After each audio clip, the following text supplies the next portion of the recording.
मेरा विषय है संस्कारित युवा राष्ट्र का गौरव और आज मैं इसी विषय वस्तु पर अपने कुछ विचार साझा करूंगी। कहते हैं जीना तो उसी देशभक्त का जीना जिसने ये राष्ट्र जाना है, काम ही देशभक्त का स्वराष्ट्र के काम आना। ये राष्ट्र बनता है भूमि जन व संस्कृति के समावेश से, वही देश एक भौगोलिक इकाई है और अपने राष्ट्र के प्रति स्वाभिमान प्रकट करना, सम्मान प्रकट करना व वफादार रहना ही देशभक्ति है और इसी देशभक्ति के फलस्वरूप राष्ट्रीय पहचान व राष्ट्रीय चरित्र का निर्माण करना ही राष्ट्र के गौरव का निर्माण है। अब बात ये आती है कि राष्ट्र के गौरव के निर्माण की असली शक्ति क्या है। वास्तव में किसी भी राष्ट्र के गौरव के निर्माण की असली शक्ति वहाँ के भौतिक संसाधन नहीं, बल्कि उन संसाधनों का उपयोग करने वाले हमारे देश के युवा है। क्योंकि यदि इंसान ही बिगड़ जाए तो भौतिक संसाधन हमारे किस काम आएंगे। इसलिए जब कभी भी राष्ट्र के गौरव के निर्माण की बात आती है तो हमारे देश के युवाओं की बात आती है, जो कि अगर संस्कारित हो तो सच्ची राष्ट्र के निर्माण में सच्ची रचनात्मक शक्ति बनते हैं। राष्ट्र का निर्माण गौरवशाली तब होगा जब वहाँ के युवा अपने जीवन मूल्यों व अपने कर्तव्यों का निर्वहन करने में सक्षम होंगे। संस्कारित युवा शब्द से एक अथाह शक्ति का बोध होता है, एक ऐसी शक्ति जो वायु के समान हमारे चारों ओर विद्यमान रहती है। जब एक युवा विद्यालय में ज्ञान अर्जन कर संस्कारित युवा के रूप में देश दुनिया में बाहर निकलता है तो उसके प्रकाश से समस्त विश्व शोभायमान हो जाता है। इसीलिए आवश्यकता है हर एक बच्चे को संस्कारित बनाया जाना। यह आवश्यक नहीं कि एक युवा को संस्कारित बना दिया जाना आवश्यक नहीं। मैं मानती हूँ यदि एक बच्चे को बचपन से ही संस्कारित बनाया जाए तो मेरा मानना है कि वही एक संस्कारित युवा बन पाएगा। जब एक नन्हा सा बालक टूटी फूटी तोतली भाषा में गाली देता है तो सुनने वाले को तो प्यारा लगता है, उस पर वात्सल्य रस का संचार होता है। परंतु यदि उस नन्हे बालक को समय रहते न रोका गया तो वही बालक एक राष्ट्र के गौरव को भिन्न करता है, राष्ट्र के गौरव को कम करता है।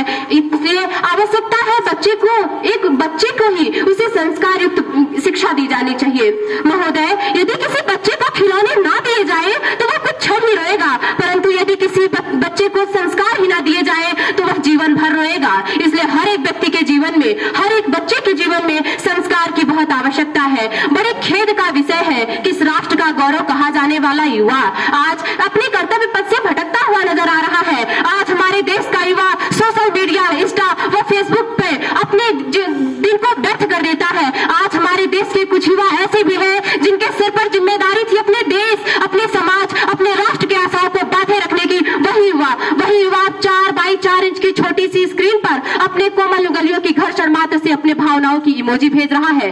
आज हमारे देश के कुछ युवा अपने माँ बाप को वृद्धाश्रम की चौखट पर छोड़ आते हैं। करा उठती है वो देशभक्ति जब हमारे देश के युवा मुसीबत में फंसे लोगों को बचाने की बजाय सेल्फी लेकर अपने लाइक बढ़ाने में लगे रहते हैं। और मैं नहीं मानती कि ऐसा युवा राष्ट्र का गौरव कहलाने के योग्य है। आज के इस दौर में हमारे देश के प्रत्येक युवा को यह समझना होगा कि कागज की नाव को छोड़ दी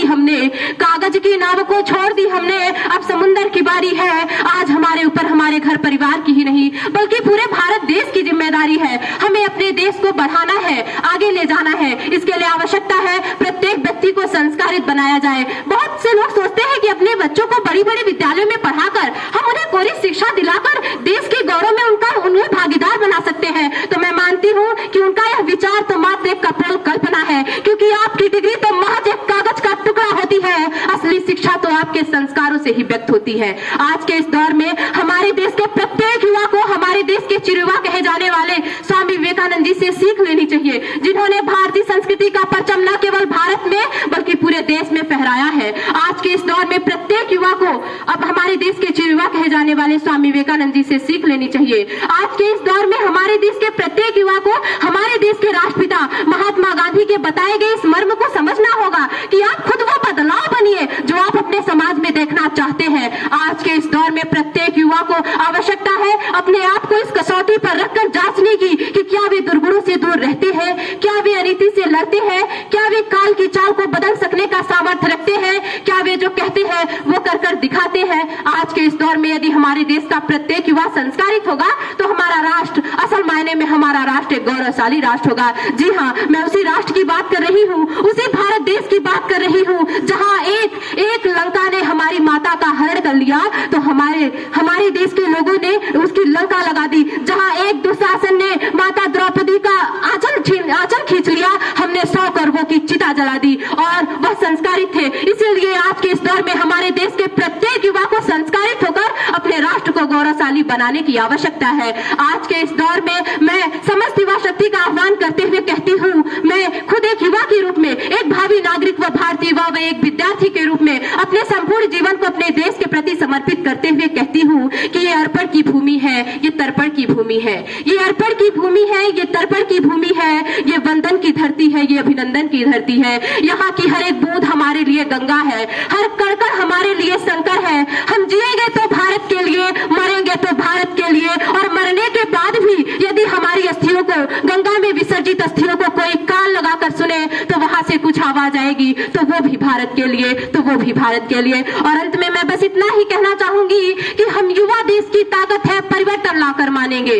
हम युवा देश की ताकत है, परिवर्तन लाकर मानेंगे, कर देंगे ऐसे काम जिन्हें सब मील का पत्थर जानेंगे। कृषकाय नहीं हो पाएगा ये वतन सहस्त्रों वर्षों तक, कृषकाय नहीं हो पाएगा ये वतन सहस्त्रों वर्षों तक। नव भारत को दुनिया वाले चिरुवा के नाम से जानेंगे, नव भारत को दुनिया वाले चिरुवा के नाम से जानेंगे। मैं आग्रह करती हूँ हर सुनने वाले उस व्यक्ति से कि वह अपने बच्चे को बचपन में ही उसे संस्कार युक्त शिक्षा दे, उसे कोरी शिक्षा से न नवाजा जाए, उसे बल्कि संस्कार युक्त शिक्षा दी जाए। हर एक बच्चे को यह सिखाया जाए कि अपनी माता का, अपनी बहन का इज्जत किस प्रकार से करना है, सम्मान किस प्रकार से करना है। आज के इस दौर में आवश्यकता है प्रत्येक व्यक्ति को संस्कारित बनाने की। यदि एक व्यक्ति संस्कारित होगा तो वह अंधविश्वास से दूर रहेगा। बड़े ही खेद का विषय है कि आज हमारे देश के कुछ युवा ऐसे भी हैं जो बिल्ली के रास्ता काट देने पे खड़े हो जाते हैं। आज हमारे देश का शिक्षित वर्ग ही बिल्ली के रास्ता काट देने पर खड़ा हो जाना, आज हमारे देश का के कुछ युवा ऐसे भी हैं।